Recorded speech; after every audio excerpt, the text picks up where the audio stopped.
আসসালামু আলাইকুম বন্ধুরা, দেখেন যমুনা নদীতে জেলেদের জাল কিভাবে পোড়ানো হচ্ছে।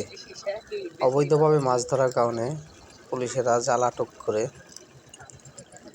জাল নদীর পাড়েই পুড়িয়ে ফেলছে। লক্ষ লক্ষ টাকার জাল এখানে পুড়িয়ে ফেলা হচ্ছে। কিচ্ছু করার নাই, অবৈধভাবে মাছ ধরা নিষেধ। সরকারি নিষেধাজ্ঞা অমান্য করে যারা মাছ ধরছে তাদের জাল আটক করে পুলিশেরা পুড়িয়ে ফেলছে। লোকেশন চৌহালি, যমুনা নদীর তীরে। এই যে দেখেন,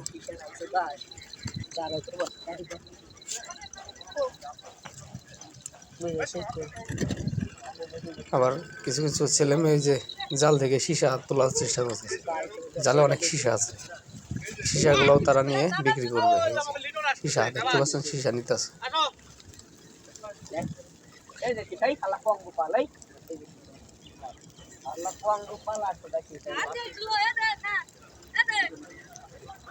কিভাবে পোড়ানো হচ্ছে, কত জাল, লক্ষ লক্ষ টাকা জাল। অনেকে স্বপ্ন মাছ মারার একমাত্র সম্বল।